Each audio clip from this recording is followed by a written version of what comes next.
Envelope was gone. I had tucked it into the back of my desk drawer, wrapped in a rubber band, safe like treasure. My college fund, $60,000, saved by my grandfather since I was a baby. A promise he made to me when he held me for the first time. She'll never have to crawl the way I did.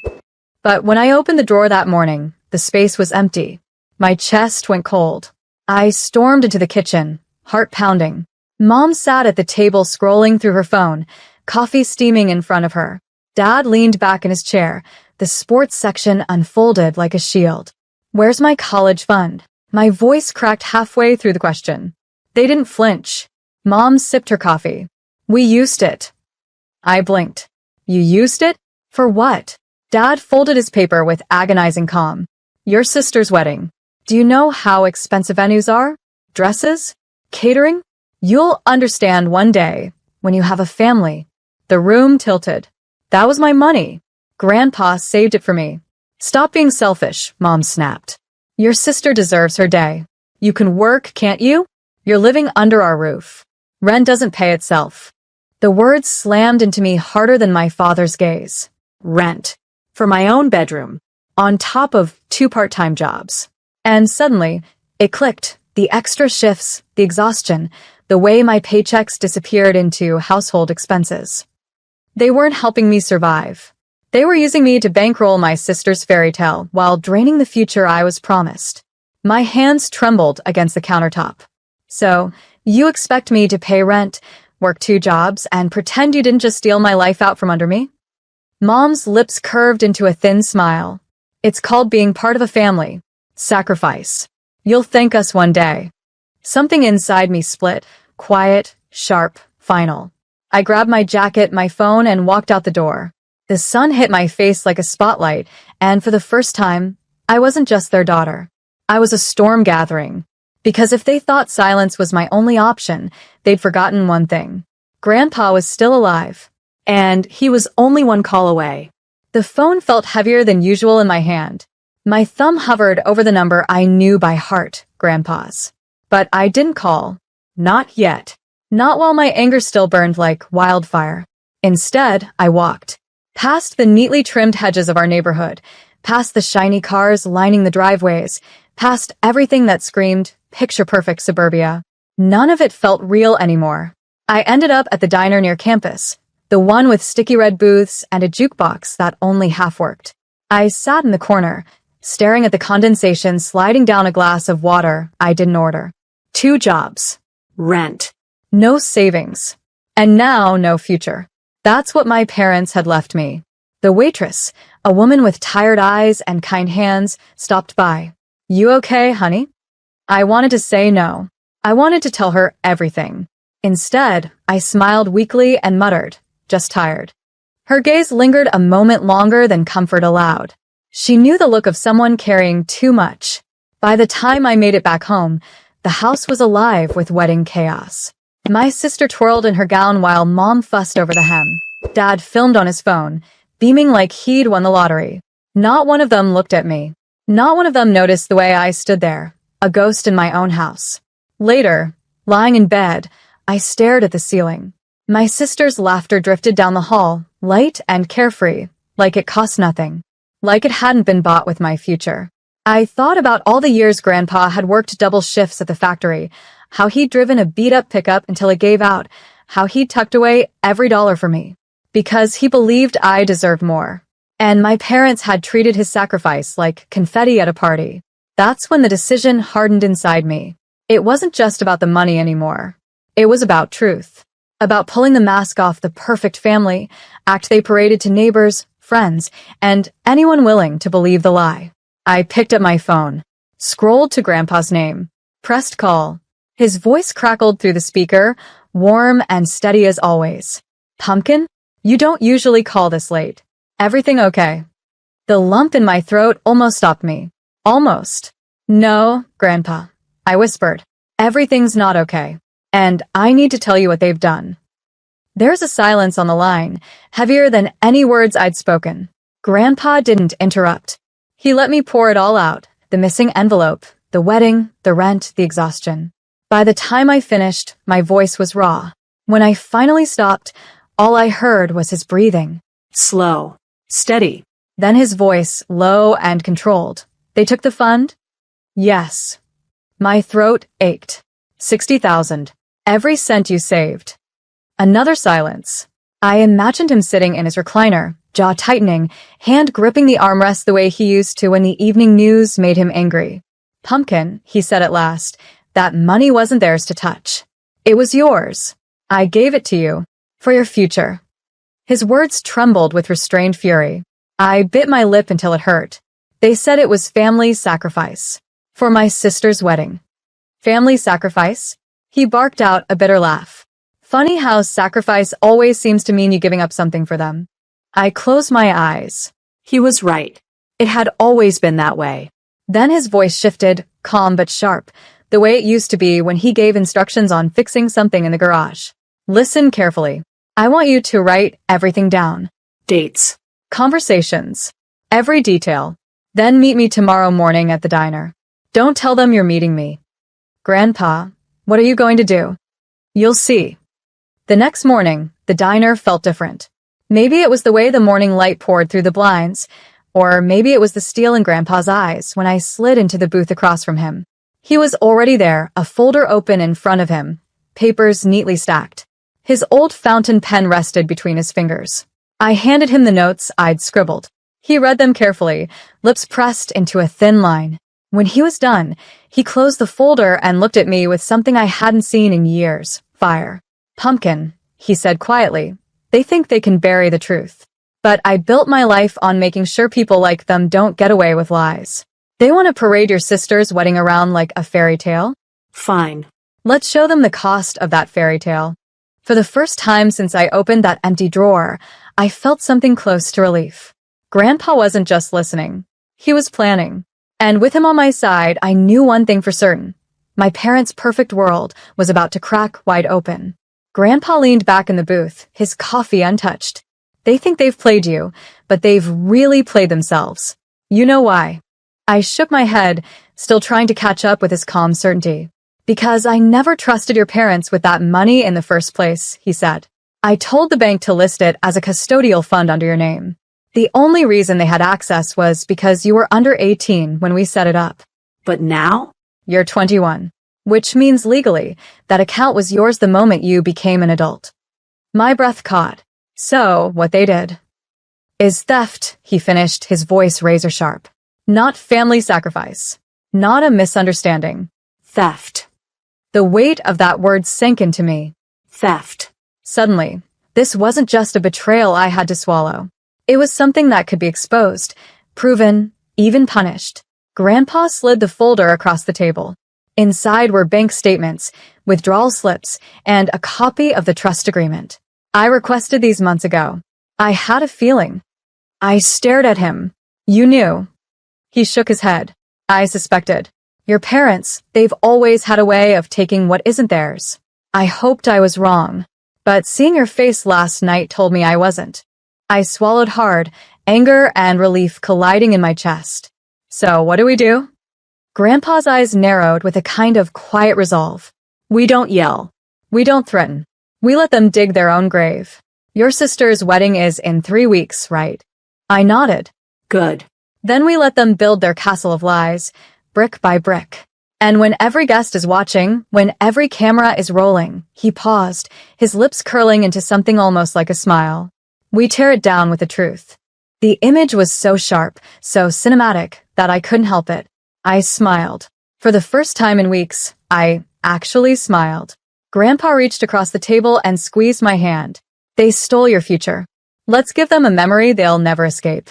As we left the diner, the morning sun hit my face, warm and blinding. But inside me, something colder was settling. A clarity I hadn't felt before. I wasn't just surviving anymore. I was planning. And this time, I wasn't alone. The weeks leading up to the wedding felt like living inside a movie I hadn't agreed to star in. Every corner of the house was draped in ribbons and flowers, deliveries stacking up by the hour, champagne cases, towering boxes of decorations, a custom cake so massive it needed its own van. And through it all, my parents beamed like royalty. They barely looked at me except to bark instructions. Pick up the dry cleaning. Run to the caterer. Don't forget to Venmo your share of the utilities. Utilities. As if I wasn't already covering my own survival with 2 jobs. But this time, I didn't argue. I wrote everything down. Receipts, overheard conversations, even the way Mom bragged on the phone about how generous Grandpa had been to fund the whole wedding. My anger was a live wire under my skin, but Grandpa's words echoed. Don't yell. Don't threaten. Let them bury themselves. So I bit my tongue. And I waited. The night before the wedding, I found myself in my childhood bedroom, the one they still charged me rent for, staring at the pale pink walls I once thought were safe. My suitcase sat packed in the corner. Not because I was running away, but because I already knew I wouldn't be coming back here once it was over. Grandpa called. You ready? I pressed the phone tighter to my ear. I think so. Don't think, he said firmly. Be sure. Tomorrow, you're not the broken girl they see. Tomorrow, you stand taller than them all. You'll have truth in your hands, and that's heavier than any bouquet or champagne glass. I closed my eyes, breathing in his words. Truth. The next morning, the venue glittered with perfection. White tents stretched across the lawn, chandeliers swayed in the summer breeze, and guests arrived in sleek black cars. My sister floated down the aisle in a gown that looked like it had been stitched from clouds.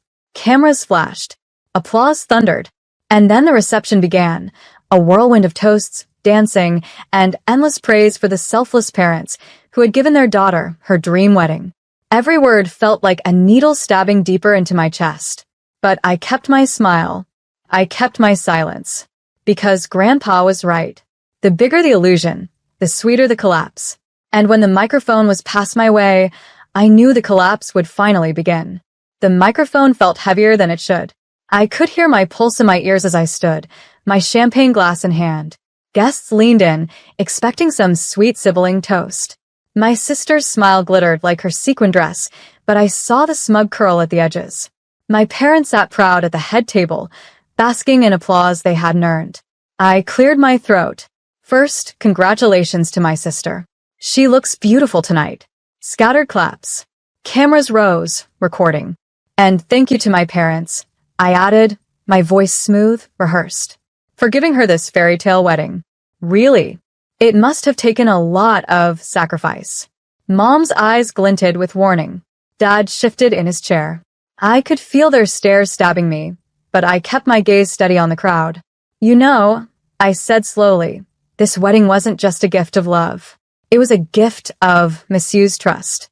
Because while my sister was walking toward her dream, I was walking to 2 jobs. Paying rent to my own parents. Living paycheck to paycheck. Wondering why my college dreams had to die. A murmur rippled through the tables. But now I know why. I continued, reaching into my clutch. My hands didn't shake. Grandpa's words anchored me. I pulled out the folder he'd given me, crisp papers neatly clipped. Because my college fund, all $60,000 of it, was stolen by the very people clapping at this table tonight. Gasps cut through the air. My sister froze, her fork halfway to her mouth. Mom's smile evaporated. Dad's fists clenched against the linen. I laid the papers on the podium. Bank statements. Withdrawal slips. A trust agreement with my name on it. Everything you need to see how this fairy tale was paid for. The silence was suffocating. Then came the whispers, sharp and cutting. Someone in the back muttered, unbelievable. My sister stammered, you're ruining my wedding. No, I interrupted, locking eyes with her. My voice didn't waver. You ruined my future. I'm just telling the truth. The crowd wasn't looking at her anymore. They were looking at them, my parents, faces pale, masks slipping. And in that moment, the first crack split through their carefully built illusion. I stepped back, handed the mic to the stunned DJ, and sipped my champagne. The taste was sharp, almost bitter. But it was the taste of power returning. The music didn't come back on right away. The band shifted awkwardly, the violinist lowering her bow. A few guests coughed into their napkins, others whispered too loudly to hide. I saw one uncle pull out his phone, snapping photos of the documents I'd left on the podium. My sister stood, the lace of her gown trembling as much as her hands. She's lying, she cried, her voice pitching into hysteria. She's jealous and bitter and... Check the dates. I said calmly, pointing at the folder. The withdrawals started 2 months before I graduated high school, right when I needed that fund for college. My grandfather, seated near the front, rose slowly, cane in hand. His presence was like a thunderclap. I set that money aside for her, he announced, his voice carrying across the tent. I trusted her parents to protect it, and now I see what they did instead. All heads swung toward Mom and Dad. Mom tried to speak, some half-formed excuse about family priorities, but the venom in the crowd was already coiling. One bridesmaid whispered too loudly, they made her pay rent. Another gasped, while funding the circus?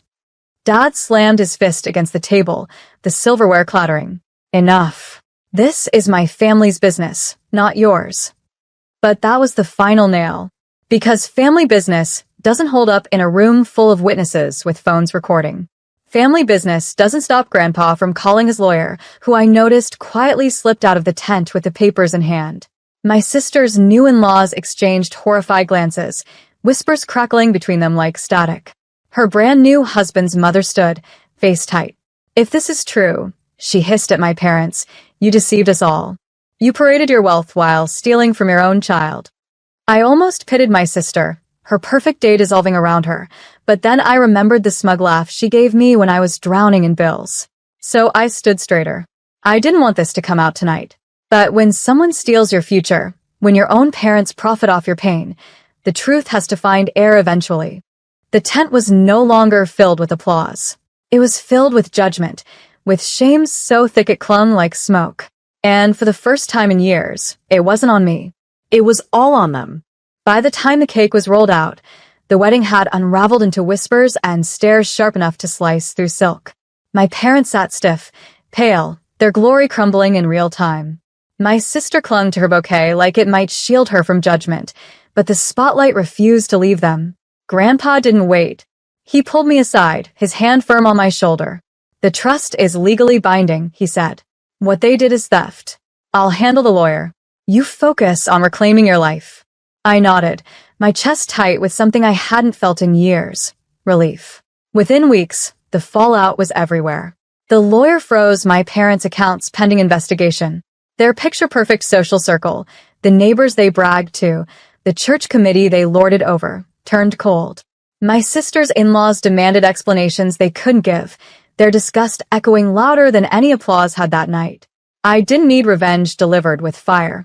I watched as silence did the work. Invitations stopped arriving in their mailbox. Friends stopped answering their calls. And when the case moved forward, when the restitution papers came, their proud signatures had no choice but to bend in ink. The $60,000 was restored, not as a gift, not as an allowance, but as rightfully mine. I opened a new account in my name only, and for the first time, I could breathe without counting bills in my head. Mom called, of course, dozens of times. Her voicemails were a carousel of tones, rage, tears, begging, then silence. I didn't answer. Dad showed up once at my apartment, fists balled like always, but this time the landlord threatened to call the cops, and he walked away without a word. As for my sister, she sent a single text. You ruined my wedding. I stared at it, then laughed, not cruelly, but in disbelief. Because the truth was, I hadn't ruined anything. I had only spoken. The ruin was built into the lies they stacked on my back. What happens when silence is louder than revenge? You learn you don't need to scream. You just need to let the truth breathe. I walked across campus the day I re-enrolled, sun warming my face. Students brushed past me, carrying books, talking about classes. I wasn't behind anymore. I was right where I was supposed to be. And as the doors of the lecture hall opened before me, I whispered to myself the only closure I needed. It's mine again.